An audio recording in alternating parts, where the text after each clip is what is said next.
Hello, good morning, well actually good evening. I am Mr. Dalvonte Howard. Every day I serve as a student support specialist with communities and schools at the greatest school under the sun known as Wilson Middle School. But also I have the distinction of being a part of a great fraternity known as Alpha Phi Alpha. So apart from our Black History Month project, I will be doing these virtual readings, and today I chose to do Game Changers. And Game Changers is the true story of the Venus and Serena Williams. Here. I chose this book because, one, Serena Williams is known as the greatest of all time when it comes to tennis. And it talks about family, being resilient through dressing situations, and being prepared for the opportunity. So, Game Changers, the story of Venus and Serena Williams. Written by Lesa Cline-Ransome, illustrated by James E. Ransom. Game Changers. Venus and Serena Williams, V and Mika, two peas in a pod's best friends. Everybody who saw them knew they were as close as two sisters can be. They grew up in the shadows of each other. First, Serena, who was born in June of 1980, followed by little sister Serena, came right behind her in September of 1981. Whatever Venus did, Serena definitely followed. So when their father took Venus to the tennis court to begin lessons, Serena began to tag along. So, two peas in the pod. Let's see if I can get this better. Yes. 6 days a week, they rose before the sun. Sleepy-eyed, the girls rolled out the bed they shared, climbed into their dad's rundown Volkswagen bus, and squeezed between their three older sisters, rackets, and a sharpened cart filled with tennis balls and brooms. Before the early morning, in the first light of day, the girls stretched and warmed up, then swept the court clean of broken glass and trash before the first practice of the day began. So, okay.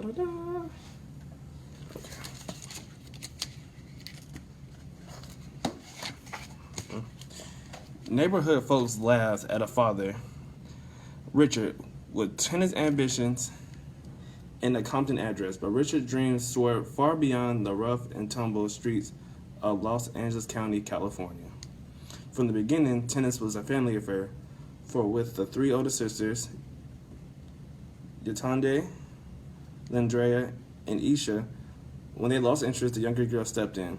Richard practiced with Venus on one court while their mother, Orancine, hit Serena on the other side to cheer him on. It wasn't long before their father's dreams became their own. Venus and Serena did not have time for friends or sleepovers or trips to the mall. Tennis filled their days. Side by side, they whispered into the night, "Did you really think I can do it?" They asked each other, "Do you really think that I have a chance?" Sound asleep, tennis filled their dreams. "If I didn't play tennis, I don't know where I'd be," Venus told everyone. They threw footballs to improve their serves, tossed rackets into the air to build strength, and chased second-hand tennis balls so flat they learned to run faster to hit their low bounce. Not having expensive equipment and professional coaches meant they had to come up with their own drills. Off the court, they worked hard to improve their speed with track and flexibility with ballet. When gunshots rang out in the distance, Richard reminded them, "Never mind the noise, just play." I gotta show this.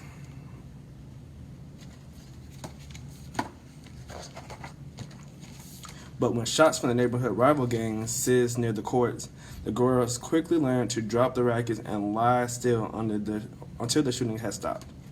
The public courts of East Compton Park, with grass poking through cracks in the cement and chain link nets, looked nothing like the streets they saw on television with their favorites.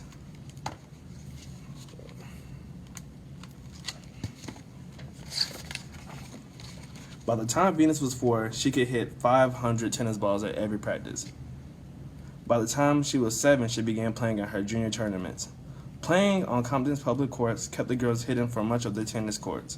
But when Venus won every single one of her first 63 junior tournaments by age 10, With Serena not far behind, word of the Williams sisters began to spread.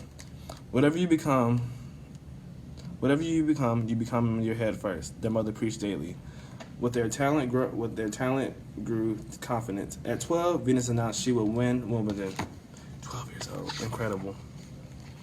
In 1994, at 14, Venus played her first professional match at the Bank of the West Classic in California. Tennis critics took notice after the young newcomer's combination shots and her return of serve helped her soar past higher-ranked players to advance to the second round. Overnight, Venus went from an unclassified ranking to number 313 in the world. Your time will come, Venus comforted Serena, sad not to be sharing the spotlight with her sister. When the press surrounded Richard, asking if Venus would be the next number one player, Richard smiled. Have you seen my other daughter Serena play? 1 year later, it was Serena's turn. Within 3 short years, both girls ranked in the top 50. Long-legged, brown-skinned, beaded cornrow sisters stood out in the sea of white tennis attire, white fins, and white opponents. They dressed as they pleased in their own design. During matches, they hit so hard that sometimes the rubber bands in their head broke. Scattering beats across the court. Tennis had never seen anything quite like them. But I love this.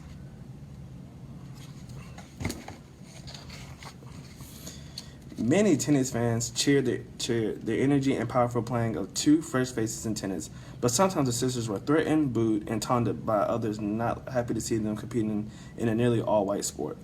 They heard those words years earlier when their father brought in busloads of neighbors, like neighborhood kids, to surround the practice courses they played. Do your best, he told the kids, and paid each and every single one of them to hurl the worst words at his daughter so they might hear them during the matches. Now, whenever those same words stumbled from the stands, they fell as flat as a second-hand tennis ball. Words and gunshots, hatred and doubt couldn't slow the rise of the two sisters who called themselves the greatest story in tennis.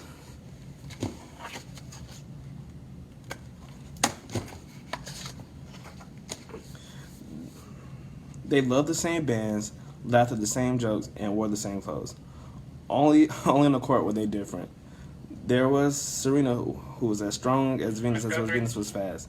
Venus was as gracious as Serena was aggressive. Venus's long legs could carry her cross court in a couple of strides. At 131 miles per hour, her serves broke a world record. Serena chased down every ball, dribbling back to her opponents with high-powered ground strokes. I hate losing more than I love winning, Serena told reporters.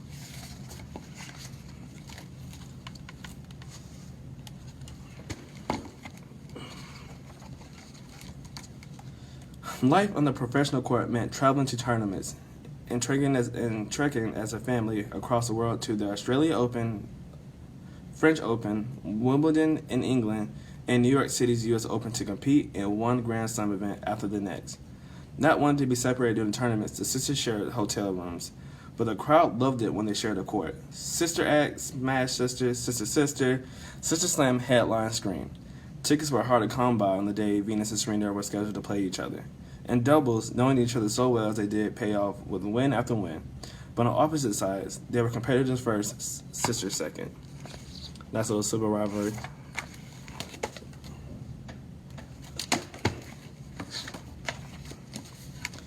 At the Australia Open in 1998, Venus and Serena cheered each other as they both advanced, but each win also brought them closer to playing each other. When they both advanced to the third round, they stood on opposite sides of the court for the very first time. Venus was focused, but Serena, at 16 years old, in her first major tournament, was very shaky. The match started slowly, each cautiously watching the game unfold against the opponent who knew her best. In the first set, Venus edged ahead after a tiebreak.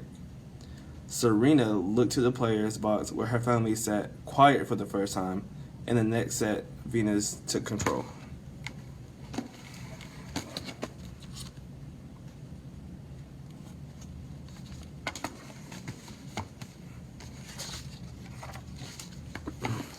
Heads turned from left to right, right to left for a Venus victory, 7-6 and 6-1.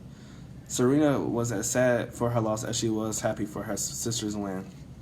But then Venus kept winning match after match, year after year, in each of their matchups. She knew how to beat me and knows my weakness better than anyone, Serena said of her big sister. In 2000, they traveled to Sydney, Australia for the Olympics and returned home wearing the medals they earned together for the U.S. in doubles. In 2002, they faced off again in the finals of the French Open. With each round she advanced, Serena pushed aside thoughts of their earlier matches and Venus's success.